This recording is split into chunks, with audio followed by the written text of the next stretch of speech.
Good afternoon, assalamu alaikum, and welcome to Sports Extra with the latest roundup of sports today. I'm your host, Ahmad Nawaz. We've got a great lineup. Let's take a look at what we're discussing on the show today. We're going to start off with Pakistan versus Australia, the one international series that is there in Pakistan at the Gaddafi Stadium in Lahore. Pakistan, of course, lost the first one international by more than 80 runs, 88 to be exact. It was a big blow to Pakistan's confidence going into the series. But now the next one international is going to be played tomorrow at the Gaddafi Stadium in Lahore, and Pakistan must win this to keep the series alive. If they lose, the series is done and dusted.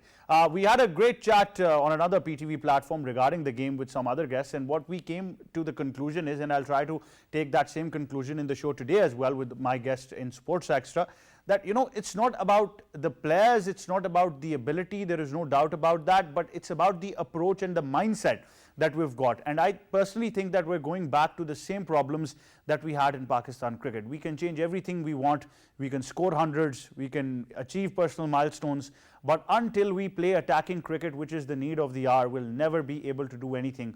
This was a Australia side which was depleted, did not have its players, but still managed to play with a bang, with confidence. The way they lost Aaron Finch, but Travis Head kept on going, continued the charge. That was something special to see. And the calculations that you need at this stage are very easy. You can probably get to 240 in 40 overs, and at the end, then in the last 10 overs, you can probably score the remaining 70, 80 runs with ease, keeping in wickets in hand. But we're never able to calculate these things in Pakistan.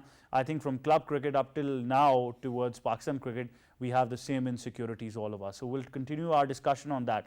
Moving on, we'll be discussing about something very important in all form of sports, and that is physical fitness. The way physical fitness impacts not just the world of sports but our daily lives is very important. It goes hand in hand with diet. Athletes have special nutritional needs as well, and sports nutrition is a different subject. Sports nutrition helps with injury prevention. Nowadays, we do see that there is a greater focus after COVID about the diet and the routine of physical fitness that is being followed, and people are now more prone to diseases and injuries than ever in the past. So why is that? Why is there a huge difference now in the immunity of people in this generation than our ancestors? We'll be taking a look at that and discussing that with somebody who knows the field and is a professional when we talk about nutrition and physical fitness.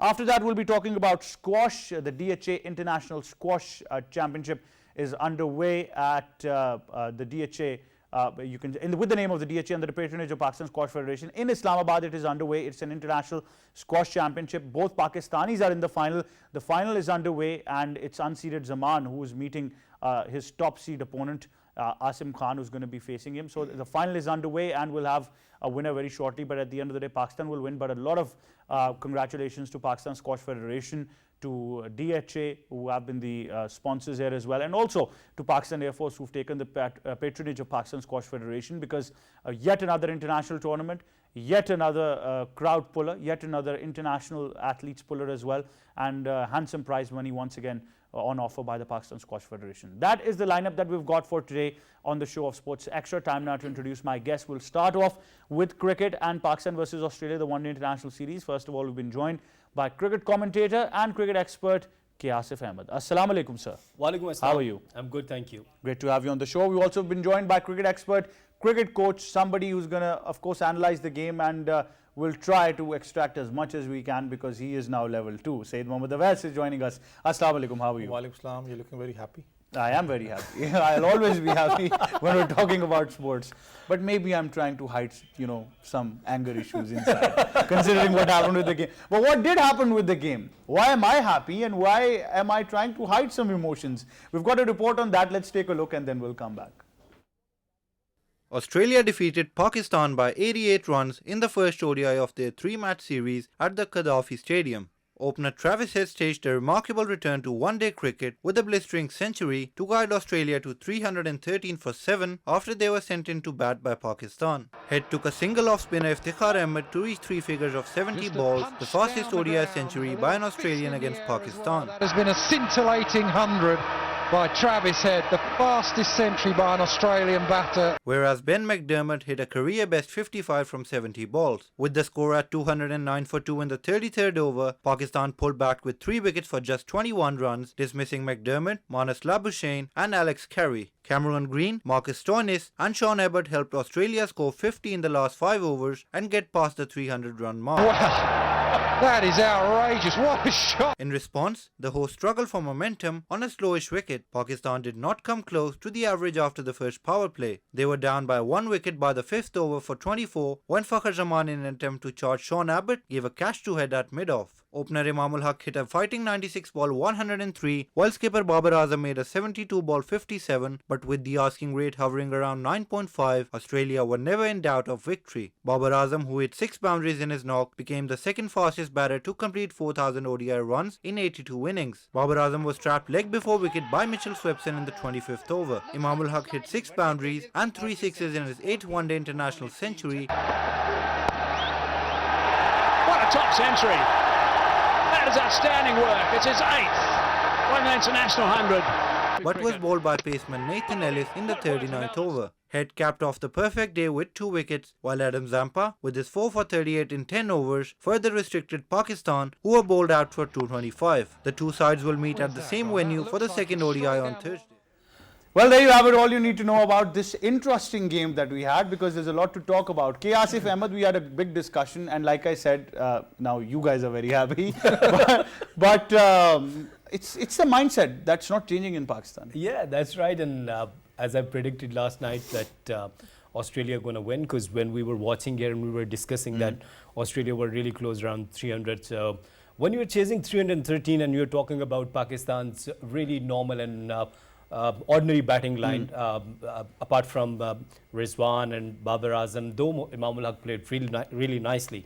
But for me, if you're not a finisher, then I don't give you 100% marks, you know, and this is what mentality is. And before the program, as Owais was talking to me and we were discussing that the Australian, their mindset is pretty much mature, confident, brave. They came up with, from the first delivery, they started attacking on Pakistani bowlers. And on the other side, I was pretty much amazed that you're winning the toss and going for the bowling first, and you do know that the batting is our not speciality. I think something is wrong once again there, and when you're coming up with Hassan Ali, lots of question mark that he's not performing well with the white ball. Again, you're giving him chance, ordinary performance from him. Iftikhar, once again, question mark. He failed in bowling, not good in batting. And Khushdil Shah was sort of trump card for Pakistan, but he failed once again. So I think that lots of things needs to be discussed, needs to be corrected by management, because as we are discussing here that what's wrong with the Pakistan cricket team, yes, the approach is still there, but when you talk about the players like Rizwan, Fakhar Zaman, Babar Azam, Imamul Haq, when you're chasing 300, you should go with a planning, and the planning should be, partnerships that will go 3-4 partnerships of 60, 70 runs, and then we'll get closer. So planning was not there, mindset was not there, and that's why my prediction was right. Yeah, but I always agree with Asif, because I think he does have that experience with age when we talk about this. But one thing I think I disagree with is that Iftikhar didn't fail. Look, he's a youngster. He's just 31 years of age. Give him some time. He is still learning. So give him some time. Owais, do you agree with him? Yeah, he's just 31. So that means I should play under 19 Pakistan. I always tell you should. You just need to, if get you're under 19, I'm under 16. You actually look under 16. Let's be very honest. But it's always about the approach. I understand Imamul Haq did play well. He tried his best, came to run a ball. But I think if you lost Fakhar Zaman early, there still had to be somebody who would put the charge. Then the question comes that, who is it going to be? Because Imam was always going to carry the innings. Well, see, you gave the answer already. I mean, see, I remember when we were sitting in the program yesterday, and I said one thing, that if you go by the track record of Pakistan, the first thing what I would speak, I know the toss did matter a lot over here, because there was due yesterday. Remember when the role was playing on in the ground? But see, I remember one thing when Mohammad Rizwan lost the toss in the Pakistan Super League, and if I'm not wrong, sorry, he won the toss, and he elected to bat first and then go for ball. And the commentator asked him that, why are you going for the ball second? Because there's a due factor playing on. He said that I'm professional. I need to go through ups and downs. I need to know how to bounce back in this kind of situation. Yeah, and they didn't. they did not, whatever it was. But I remember when Pakistan, I don't know what was in their mind, they went to intend to ball first, then go for batting. If you just watch out the track record of Pakistan in the test matches or one day, it has not been a good one in the chasing scenario. when you're going for a 300 or 270 or 280, even if I would say it, when you chase on a 280 or 290 score, it's your intent especially should be aggressive approach, what Australia had done. Travis said, I know he has been one of the leading scorers in the Australian domestic structure, but look at his intent. I mean, it was an aggressive approach, and that helped him a lot because he never let the the Pakistani bowlers to settle on. What I personally, when I remember when we used to play on, we used to have one intent, it was that try to just play aggressive against the strike bowler of the other team, because you actually put a pressure on him. You never let him settle on, because a strike bowler who's a strike bowler for any team, if he's under pressure, that means your other bowlers would be under pressure, and that's what Australia had done over here. I know Shaheen Shah Afridi wasn't there. That was a big, I would say, unfortunately, a backdrop for Pakistan. Then if you say, but I think it's good as well. At the same time, you realize what your potential is. I mean, see, you tell one thing. I mean, because even I'm in the favor of that. You need to experiment players because there's T20 World Cup coming on. This is the best time where you experiment your players in your home conditions. But Allah ka wasta, not in front of Australia. You're playing against Australia. You can't experiment your players. Allah ke waste now. That's the thing. You can't experiment your players against Australia. One thing, Owais, I mean, now you have completed your level 2 coach, and congratulations for that. Let me ask you that: how do you improve and how do you work on the mental approach, especially when we are talking about the aspect of Pakistani See, pace? one thing I'll tell you, specifically if you just watch out Imamul Haq, what always I've seen one thing in Imamul Haq, it's that the ball which actually just nips in, you know, he has got that problem again of the LBW getting hit on the pads. Canchi, what you can say. I remember when I was for the level 2, and one of the coaches who has been working now with the Pakistan team, he told me one thing, that when Babar Azam comes to bat on in the NC, in the high performance center, you know, a straight drive, it's a normal straight drive for a batsman, but he plays at least 200 stationary balls with a straight drive, that he's making it against strong. You're working on your weaknesses. Yeah. I remember Abid Ali is the biggest example for you. You remember he used to fall on the head position was not still, the weight was not actually, the body balance wasn't there, it was falling on. He actually improved himself. Unfortunately, that incident happened on with him medical. Hope so he becomes fit, inshallah. Imamul Haq or Azhar Ali, on the other hand, if you just watch out, especially because we're talking about the one day, Imamul Haq, if you just watch out, I don't know what, if you're a youngster coming up, you play a lot of cricket, you practice highly in the high performance center. Why can't that's still that problem what you have, your body actually falls on, you're saying about the Kanchi, see, when that scissor kind of a step does occur you, when actually your body is falling on the other hand. Right. Because your head position is actually balanced for your body. It's falling on the other hand, that means your body is not in the position to play on the other side. It's times like these that Asif Ahmad has always talked about, you know, having a standing segment where we can actually replicate these things, right? Yes, it's really but important. Asif, I've got a very important question. I had the similar problem being a left-hander. I figured out an escape shot to get out of that. I mean, I might still have that same problem, but it became my strength that I would clear my front leg and smash it. So in modern day cricket, obviously you become too technically, I think, rigid that you can't change your technique, but you can still work with it to your advantage. Yes, and now I'll give you two names. Michael Clark, you guys are talking about the Kanchi, the huge example that even then he scored plenty of runs there. Then if we talk about the modern day cricket, A.B. de Villiers is the best example. That look at his stance, nothing special. He just work on his, shuffle. He just rotating his legs up, front, back, and just puzzle the bowlers. Just sweep it back. Yes, anywhere. Even fast bowlers, they don't expect the reverse sweep for the fast bowlers. If you do remember in Sharjah, what he has done with the Junaid Khan, 6 on the reverse sweep. So it's all about your personal efforts and even if you're not working there, or you think that even the problem is there, but I can score, but I can perform, then fine. But if you're not performing, you're not finishing, then of course that the people would be asking that you're not working on your weaknesses. How could you improve? The way Owais is telling about Azhar Ali, Abid, they have worked a lot, and even Imam that playing 200 stationary, 200 balls. Babar Azam as well. And I have said yesterday about Rahul Dravid. So the examples are there. Now it's up to you that how you are working. Are you working hard or not? This is the question. What I personally feel. So see, you mentioned about the scoring 100 runs. It's a really, I would say, it's a shut-up call for me because I've been criticizing a lot Imamul Haq. It's a good sign that he has scored. You're just jealous of him. You don't criticize him, you're jealous. I'm jealous of everyone. I'm jealous of Asif. The thing is that, see, he's performed really well. I would say Imamul Haq, yesterday he did play, but the approach of the game, when you're scoring 100, look at Travis said. Remember me and you, Ahmad, we were sitting, it was an off air, and you told me that he's going to go for big. He would strike big over here. If it's 6 or 7 runs per over, that means you're approaching for 9, 10, 11 runs per over.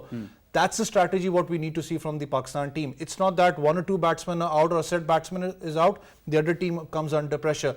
One thing again I would say, leave the T20 performance, you have done exceptionally well. Again I would say T20 Pakistan is a fabulous side. Even if they travel to Australia, they're going to give a tough time over there. But in the one days, one again thing what I've seen, it's that they're highly reluctant on Babar Azam or Rizwan because they have been a consistent performer for Pakistan. That okay, we have Babar Azam in the middle order, we have got Fakhar Zaman, we have got Rizwan, Sar Iftikhar is there in the middle order, so they would get the innings to go on. We call him Sar Iftikhar. You need to have partnerships, what Asif said on. It's a role of the partnerships over here. See, Fakhar Zaman, if you try to change his game, it's obviously going to spoil up because he's one of the aggressive batsmen and he would play that. Imamullah gets that when he's scoring 100. You need to approach the aggression. The approach is something that we have to talk about, but that opens up another Pandora box. And just before that, because Asif, you just asked, we will always address Iftikhar Ahmad by Sir Iftikhar Ahmad. We don't use any other name. But Asif, I think Australia were aiming for 350, we could see that.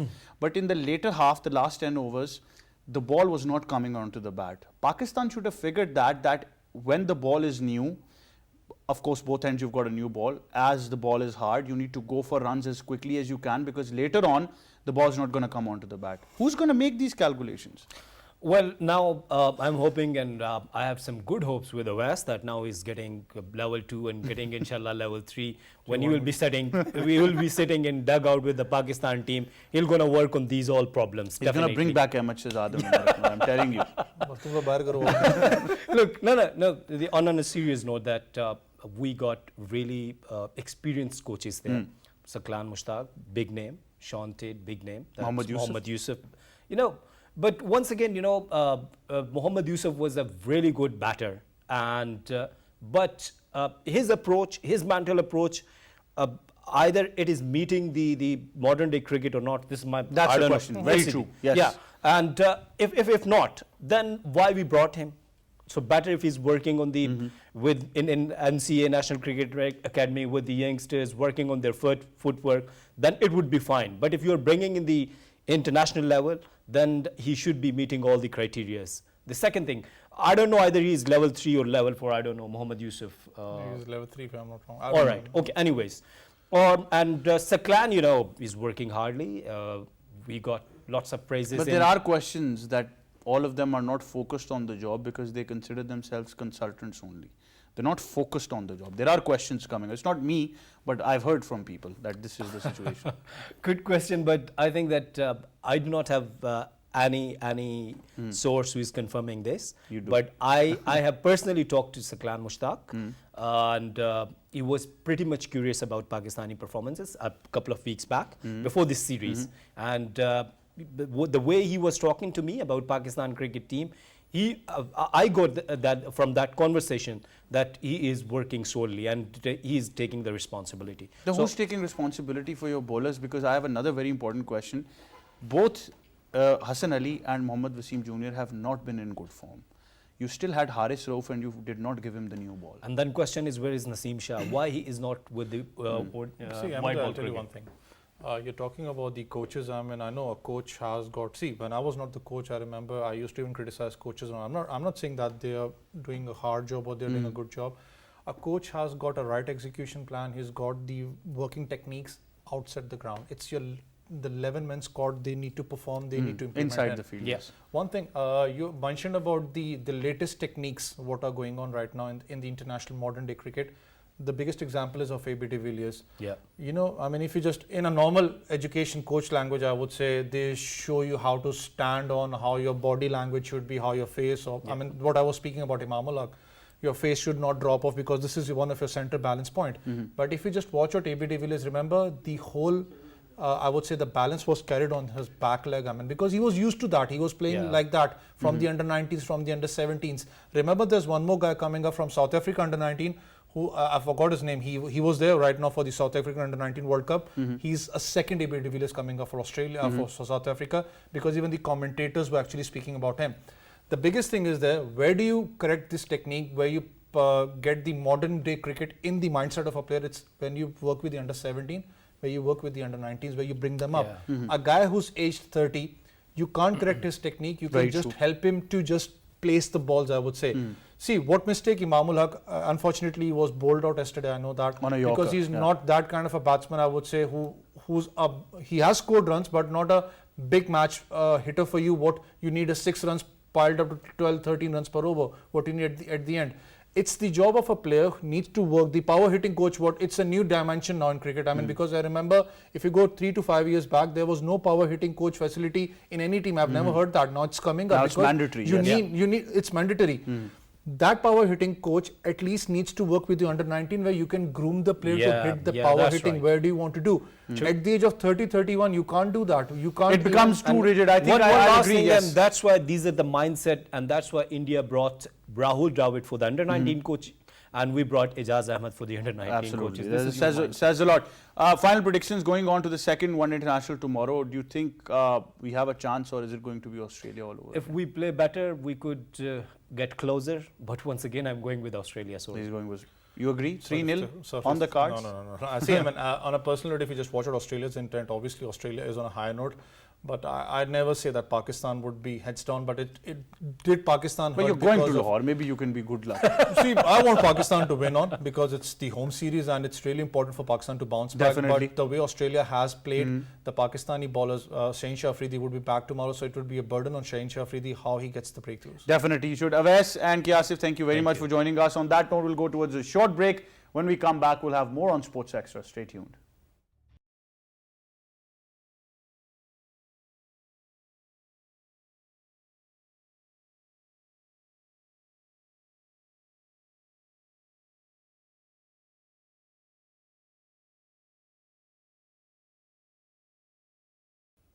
Welcome back to Sports Extra. Time now for a very special segment. Now, this is a huge subject when we talk about sports science and especially nutrition in sports, physical fitness in sports. I think physical fitness and nutrition are probably one of the first building blocks of any sports or any physical activity or routine that you need to follow. In fact, for daily life as well. We're going to be talking to somebody very special, but what is it all about and who she is? We've got a report on that. We've got a package. Let's take a look and then come back. Good physical fitness is the basis of sports. If a great athlete wants to achieve excellent results and climb up to the peak of the world sports fitness, the first is to lay a good foundation on physical fitness, which can not only increase the efficiency of learning sports skills, but also can reduce the incidence of injuries and accidents caused by the movement. Physical fitness of athletes goes hand in hand with diet and nutrition. Athletes, like all people, have special nutritional needs based on their age, lifestyle, health status, and type of sport. The diets of many athletes are inadequate due to overly restrictive eating habits and nutrition misinformation, which actively leads to them underperforming on ground due to lack of physical fitness. We see a growing need for sports nutrition counseling and education in Pakistan to help athletes improve their eating habits and their performances as well. Dr. Fatima Kazmi is a young clinical dietitian and sports nutritionist who is actively working to help athletes with regard to sports nutrition, counseling and education. She has served as a nutritionist and a dietitian in various medical and sports institutions. She also published an informative article highlighting the nutritional needs of female athletes and its importance in their performance on ground. Well, there you have it, all you need to know about what we're discussing, and we're very honored to be joined by clinical dietitian and sports nutritionist Dr. Fatima Kazmi. Dr. Sahib, Assalamu alaikum. Welcome to Sports Extra. Walaikum assalam. Right, when we talk about this subject, Dr. Fatima, we know that it's a huge subject. I mean, first of all, for people who are not familiar with the basics of nutrition and physical fitness in all forms of life, how would you like to highlight that?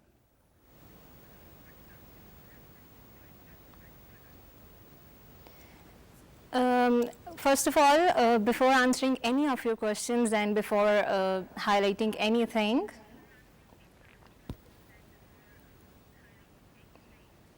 I have to say one thing, food is what makes you and breaks you. You are basically what you eat.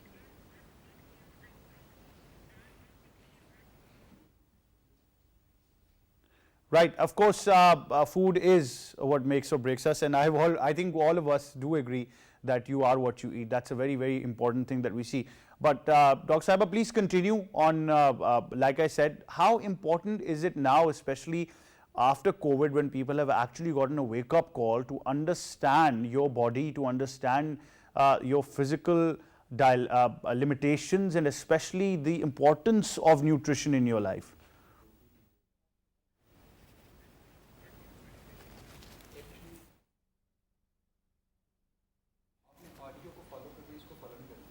Okay, so you are talking about that COVID-19, right? Ma'am, like I said, I'm talking about the fact that after COVID, people are now more serious about their health and their physical fitness. So how do you think it's important to realize what importance nutrition has in your daily lifestyles? Okay, fine. Actually, I got some distortion. So nutrition is basically what we call, if I highlight some important points on that, or in a nutshell, if I can say, it is like from male, females, your infants, children, athletes, any era, if I can consider any era, nutrition is what is solely a very major component, and which is unfortunately Pakistan is not doing much about it. If we can go to that COVID-19 back 2 years, that pandemic, I have seen myself in hospitals where I do my practices, and in my university where I deliver some lectures. They were doing everything. They were doing all the preventive measures. They were doing each and everything, like taking all the preventive measures, but they are not at all thinking about this thing, that it may have some relation to the diet, or it can be related to a diet, or it may have some direct link to the diet, which it does has. Like the research has proven this, that vitamin C is the major source to gain immunity, to boost immunity in any sort of infectious viruses. So people got to know this after a year later, or after 6 months later, which is a very kind of in my delay in Pakistan, which in my sense is.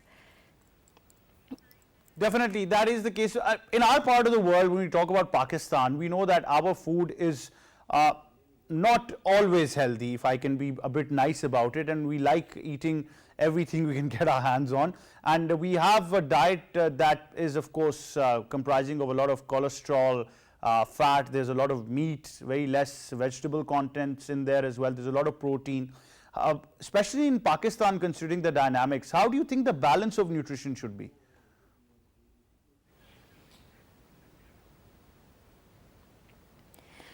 Sadly, in Pakistan, people are not even aware about anything, like how many carbs they should have, how many proteins they should have in a day, and how many fat, the content fat they should have. And they are like about keto diet. They are going to it's kind of what we can say, it's flex. People will flex like, we are doing keto diet, we are doing keto, we are on keto, which I do not recommend on any channel or any platform. So it may have effects, good effects, but it has after that it has really bad effects, or after an year or after 2 years. So excess of everything is bad. You can take fat in excess amount. It will prevent your weight. It will lose weight, but it has bad effects afterwards. So the major thing which I believe in Pakistan is lacking in is awareness, the complete awareness of complete nutrition. And it is totally different in regarding any soul. Male has different nutrition needs, female has different nutritional needs, infants has different nutritional needs. All we need to do is awareness. Awareness is, of course, very important, and considering the dynamics that we have, but we also know that there's a lot of focus now on our women population, our females going into sports a lot and taking up a good physical routine. What would you suggest to our female counterparts for their routines? I understand that some of them obviously are in charge of the household, they're working as well, but at the same time, what kind of routine should they follow as far as their daily lives are concerned, including some time probably for physical fitness and the nutrition as well? What kind of diet chart should be there?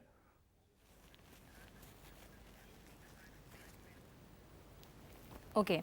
If you are talking about the female era of our country, I would talk about Pakistan. So in Pakistan, it is like what I have seen in my patients and what I have seen here is that women are really like they are into more, they are not into more activities, they are not into more physical side. They have that that sense that if we are following the diet plan, it is enough, and we do not have to do more, which I personally believe is there are two things which do go side and side. One is your diet and second is your exercise. If you are not keeping up with these two things, you cannot lose weight or you cannot be active throughout the day and you cannot perform well. And the other thing is keep your hydration maintained, which is very important to keep you active throughout the day, to keep you maintained, to keep you active like brainstorming, to keep your active and healthy brainstorming, and for all the household chaos. Dr. Fatima, my final question to you would be regarding a dilemma in Pakistan where whenever people want to go towards a good fitness routine or weight loss, which is the biggest subject in Pakistan as far as physical fitness and nutrition is concerned, they will immediately cut down and start probably a starving type of routine. They'll leave carbs, they'll immediately leave sugar, they leave everything. What is your message to those people who actually go towards a very aggressive diet? To brown rice, and the other last thing is have green tea, more green tea with lemon in it. It really boosts your metabolism and it really has good effects on your body. And number 4 is take very less fats. And if you are having obsession with fats, you can have omega-3 fatty acids, which are in like olive oil, which are in canola oil, which are in almonds and many nuts. So these 3 to 4 things you can have in your daily regime and you can see beneficial, they are very beneficial for you. What's the way forward for people who are following a routine? We've got a big dilemma in Pakistan where people go towards an aggressive crash diet just to lose weight. I mean, what should they do? They leave sugar, they leave carbs, they immediately start starving themselves. What is your message to them finally?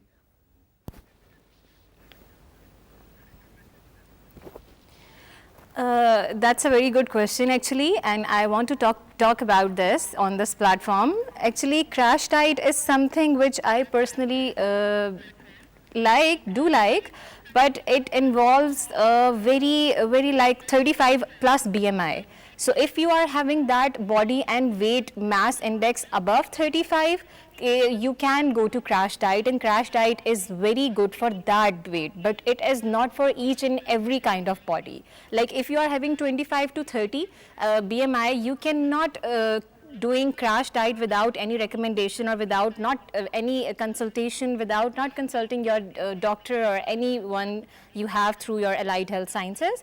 It can cause a really bad effect to your brain, and it is really harmful for brain if you are not eating for like straight 10 hours and then you are eating something and then you are again skipping for like 15 hours or again skipping for like 5 hours. So it is not healthy, not even for your brain health. Definitely it is. Dr. Fatima, thank you so much for joining us on Sports Extra. It was great having you, and I think you've really cleared a lot of misconceptions in Pakistan about nutrition and physical fitness.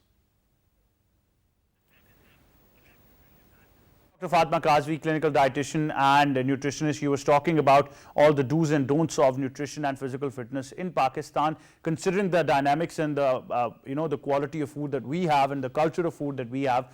So those misconceptions have of course been cleared, and you can definitely follow her suggestions to maintain a healthy and balanced lifestyle. On that note, we'll go towards a short break. Stay tuned, we'll be right back.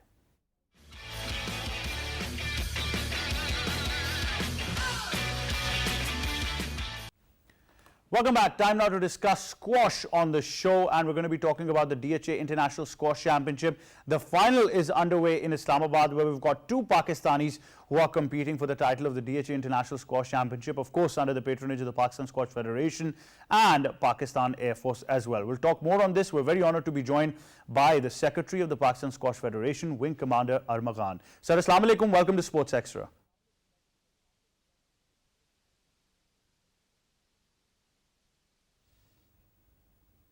Right, we'll just try to get him back on the line, but we're having some technical difficulties. But like I said, Pakistan's Asim Khan and Noor Zaman are in the final. The final is underway in Islamabad. It is the DHA International Squash Championship being held in the federal capital, Islamabad. It had international players, but two Pakistanis, Asim Khan and Noor Zaman, have qualified. Asim Khan, of course, beat his compatriot Israr Ahmad in the semi-final, while unseeded Zaman is now meeting him in the final, and it's going to be once again another successful event under the patronage of Pakistan Air Force and the Pakistan Squash Federation.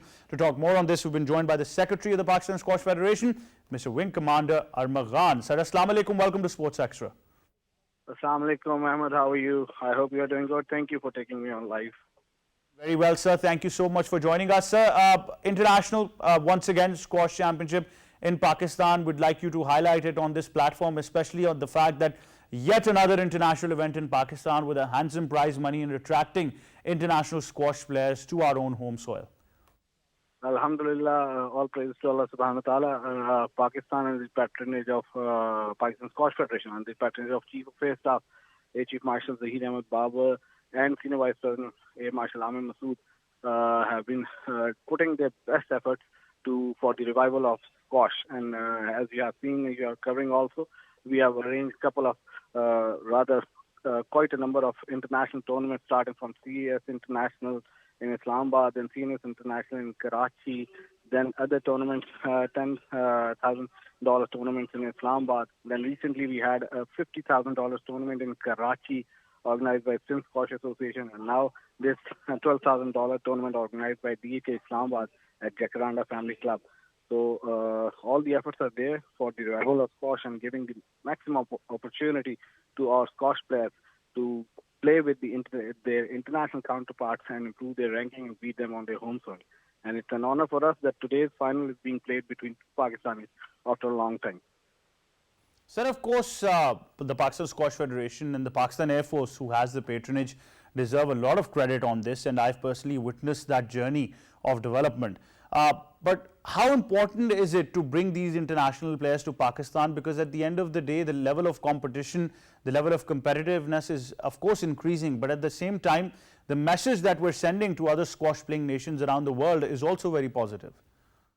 Absolutely. You are absolutely right on this, because these squash tournaments are not only giving opportunities to our young players, upcoming players, but also to our senior players, and above all to the Pakistani nation, witnessing the highest standard of squash on offer. But at the same time, it is giving a soft image of Pakistan, that come see Pakistan is a peace-loving nation. It has no security issues, and it warmly welcomes all the guests to come and showcase your talent in front of the audience. That is definitely the case. Now, sir, on a topic that obviously is the way forward now, we always discuss that we need to restore that glory of Pakistan squash that has been there in the past. I understand, from a very personal note, being involved with the Pakistan Squash Federation, having a chat to the office bearers of the Pakistan Squash Federation, obviously listening to Sir Amir Masood and his vision as well, like you often mention. Investing in the youth, how important of it is a subject for us, because considering that to move on to the future, we need to harness this youth potential, because this is that raw talent that can obviously be groomed to a level where they can win international accolades for Pakistan. Absolutely, Ahmad. Once again, you are spot on, and you have been covering squash in Pakistan and have a close liaison with the authorities in Pakistan squash, as you have mentioned. Plan of Pakistan Squash Federation under the patronage of PF and its associations in the provinces is to hunt new talent. We have launched talent hunt program. We are tapping schools, lower grade schools of low grade, class 8 and below, so that we can find raw talent and refine them in our provincial academies and then bring them up and make them future champions. And for that, we are organizing tournaments at association level, a lot of tournaments. And then at the national level, earlier we used to have only one national junior championship in the year, but now we have made it quarterly. Every quarter we are going to have the junior championship, circuit 1, then circuit 2, circuit 3, and last would be the national junior championship of that year. So we are giving more opportunity to junior players, where we will tap young talent and find new talent and tap them and groom them to becoming future champions. Definitely we should. Sir, thank you very much for joining us. Congratulations to you as a Secretary of the Pakistan Squash Federation. Congratulations to the Pakistan Squash Federation, Pakistan Air Force, who's got the patronage for yet another successful event. And all in all, we do know that whoever wins the final, Pakistan is going to win, and it's going to be a great end to a fantastic competition organized by the Pakistan Squash Federation. It is the DHA International Squash Championship happening in Pakistan. That's all we have time for. We'll join you tomorrow once again from me and the entire team. It's goodbye for now.